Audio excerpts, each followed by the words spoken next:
भाई बंधु, मेरे YouTube चैनल पर आपका स्वागत है। भाई बंधु, मैं आज आपको सीधा अपने गांव ले जाता हूं। वैसे आज हमारे यहाँ फूलदेई का त्यौहार है। अभी हमें वो दिन याद आते हैं जब हम लोग गांव में रहते थे और हमारे यहाँ 23 मवासों का गांव था उस टाइम पे। तो कितने बच्चे थे गांव में। हम लोग जब जाते थे फूलदेई करने को जाते थे तो उस वक्त में हम जब हमारे कासे का थाली होती थी, हमारे कासे का अपना थाली होती थी, कासे की थोकुल बोलते थे हम लोग कासे का। तो पूरा चावल जब देते थे, हर घर में जाते थे और फूल गिराते थे, कहते थे कि तेरा ढोकर भरी जो फूल दे तेरा ढोकर भरी जो हमारा भकार भरी जो, यानी कि तेरा टोकरा भर जाए और हमारा लकड़ी का एक भकार होता है बड़ा, वो भकार भर जाए। ये हम उनको दुआएं देते थे और वो हमको चावल देते थे। आज वो दिन है। तो मैं आज आपको सीधा गांव लेके जाऊंगा, थोड़ा कुछ लोगों का से परिचय मतलब बात कराऊंगा उन लोगों से। हाँ तो हेलो, हाँ जी, नमस्ते कैसे और सब घर में कुशल मंगल हैं? हाँ जी। अब अनसिंह जी बोल रहे हैं ना? हाँ, और 2 बच्चे हमारे सब ठीक हैं घर में और बाकी सब ठीक है ना? चलो, बहुत बढ़िया बात है। और सुनाइए, क्या हाल समाचार है आजकल गांव के?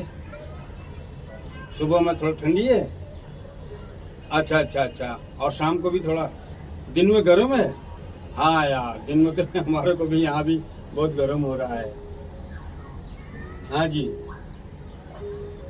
क्या बाघ की बात कर रहे हैं आप? कहाँ आया है बाघ? अच्छा, वो नौले के वहां पे कुछ नुकसान तो नहीं किया ना? अरे यार, वो गाय मार दिए जो अब गाय घूमती थी वहां पे।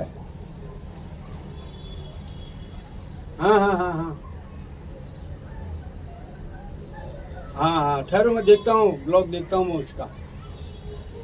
हाँ, ठीक है। ओके, धन्यवाद। हाँ भाई साहब,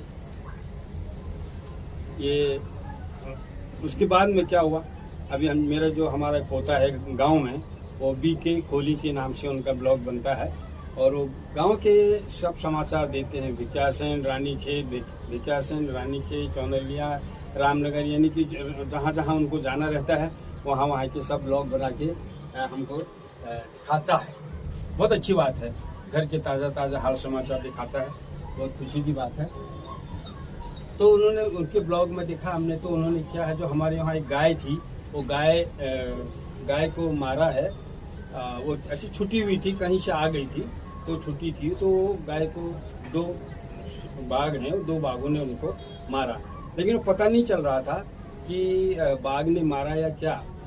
तो बोल रहे थे हमारा पोता BK कोहली जी बोल रहे थे कि अभी हाँ भाई, मुझे बराबर पता नहीं है, हम जाके देखेंगे कि किससे मारा है या क्या हुआ है, तो हमको पता चलेगा।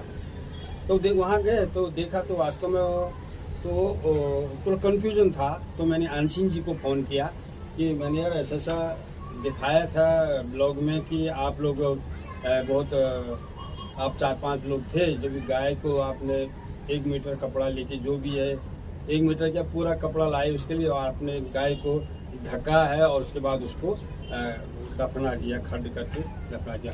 बहुत अच्छे रीति रिवाज से, ढंग से उसको आपने उसका अंतिम संस्कार किया, जो भी है। और आपने यही तो एक मेजॉरिटी है, चाहे 4 भी आदमी हैं, अगर एक साथ रहेंगे तो बहुत बढ़िया है। आपने, हमारे प्रधान जी हैं, मैं उनका भी शुक्रगुजार हूँ। उन्होंने अपने पद का जो अच्छे ढंग से इस्तेमाल करके जो है यहाँ पर उन्होंने अपना वो किया है, प्रयास किया है। तो कहने का मतलब ये है कि भाई ये बाघ आए कहाँ से? बहुत साल, मैं अपने ज़माने की बात बोलता हूँ, जब हम गांव में रहते थे, हम बच्चे थे, तो हम लोगों ने कभी ऐसा बाघ का नाम सुना ही नहीं था कि बाघ क्या है, हमने कभी देखा ही नहीं था। ये तो जब हम आज शहर में आ रहे हैं, शहर में आके हम लोग जो है वो जब गांव से वीडियो बन के आ रहा है, बाघ चलते फिरते जा रहा है, तो तब हमने उन्हें बाघ देखा। तो हमारे गांव में तो बाघ थे ही नहीं। और उस टाइम पर हमारे भूमिया बुबू की एक असीम कृपा थी हमारे ऊपर, जो कि हमारे गांव में कभी कोई नुकसान भी नहीं होता था और कुछ भी नहीं होता था। बहुत बढ़िया ढंग से जो है हम लोगों का वो चलन हो रहा था, अपना खा पी के मस्त हो रहे थे, मौज मस्ती ले रहे थे। क्यों?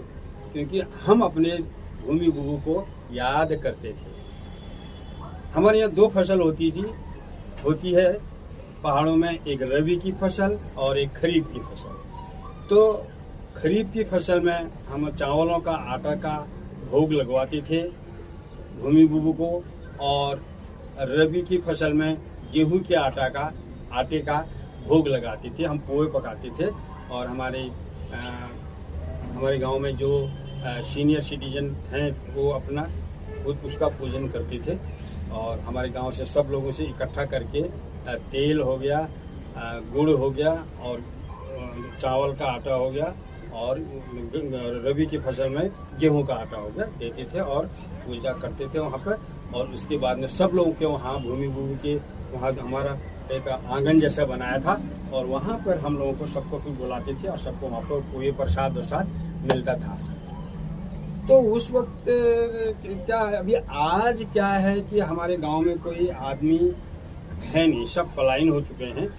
और पलायन हो चुके हैं तो अभी कोई जो 2-4 आदमी हैं वो इस चीज़ को अभी करते हैं या नहीं वो मुझे पता नहीं, मैं ऐसा नहीं बोल सकता हूँ। हाँ, लेकिन जब हम लोग कोई गांव जाते हैं जिसका शुभ काम होता है या शादी वगैरह होती है तो हम फिर भी हम जो है अपने भूमि बुबू को उस चीज़ का भोग लगाते हैं। और ऐसे असीम कृपा है कि आज तक हमारे गांव में उन्हीं की भूमि बुबू की कृपा से भी भूमि का मतलब होता है हमारी भूमि का, हमारी एरिया के पति, भूमि पति हमारे गांव का जो है उनको एक प्रधान माना है। उनका हमारे वो पति हैं, हमारे एरिया के पति हैं, भगवान भूमिया बुबू के नाम से हम उनको मानते हैं। तो भाइयों मैं ये कहना चाहता था कि ये बाघ आए कहाँ से इतने, जो कि पहले तो हमारे यहाँ बाघ नहीं थे, कोई जानवरों का नाम नहीं था, फसल होती थी, सुरक्षित फसल होती थी, थोड़े बहुत बंदर आते थे और थोड़ा नुकसान करते थे। आज जब पूरा खेत में दो चार चुन के खा लेंगे उससे कोई फर्क नहीं पड़ता था। अभी तो सब बंजर हो गया, अभी सब जो है जानवरों का आतंक हो गया है। और तो मैं इतना ही कहूँगा कि सरकार से कि ये जानवरों को, अभी हम जो कोई प्रदेश से भी आदमी जाता है तो वो भी सुरक्षित नहीं है, कब क्या हो जाए अभी कुछ बोल नहीं सकता है। अब ऐसा तो है नहीं कि गाड़ी से आओ तुम्हारे दरवाजे तक छोड़े, भाई थोड़ा तो चलना पड़ता ही है। अभी जो पैदल रास्ते हैं वो तो बंद ही हो गए, अच्छा ही हो बंद ही हो गए हैं, नहीं तो कितने हादसे हो जाते बाघ के द्वारा। तो ठीक है, लेकिन मैं सरकार से इतना रिक्वेस्ट करूंगा कि ये जो आतंक, जो बाघों का आतंक है, और बीच में मैंने सुना था कि हाथियों का आतंक है, हाथियों का भी झुंड आने लगे हैं। तो अपना रामगंगा के किनारे शरल की साइड में हैं और मासी चौकुटिया तक भी वो लोग कहीं पर देखे गए थे, हाथी भी देखे गए थे। और एक बीच में भिकासेन से थोड़ा अगल बगल में वहाँ भालू भी देखा गया है, उसका भी आतंक हुआ है। तो मेरा कहने वाला ऐसा है कि मैं सरकार से रिक्वेस्ट करूंगा कि इनको जो है कुछ हादसा करने से पहले यहाँ से उठा लिया जाए और उनको जंगलों में रख दिया जाए, जहाँ उनकी जगह है पिंजरे में वहाँ उठा के वहाँ रख दिया जाए। और जो भी मेरा ये वीडियो देख रहे होंगे, अगर आपको पसंद आया होगा आप कृपया लाइक, शेयर और सब्सक्राइब कीजिए। धन्यवाद। आज आप अच्छी तरह से संक्रांति बनाएं, बच्चों को आशीर्वाद दें। ये अपना फूल देई तुम्हारा ढोकर भरी जो, हमारा भकार भरी जो, यही सब बच्चे लोग यही आशीर्वाद देते हैं, आपको आशीर्वाद देते हैं। और आप उनको सिर में हाथ रखी करो, आपको जो है आपका आशीर्वाद हमारे लिए शिरोधार्य है। धन्यवाद।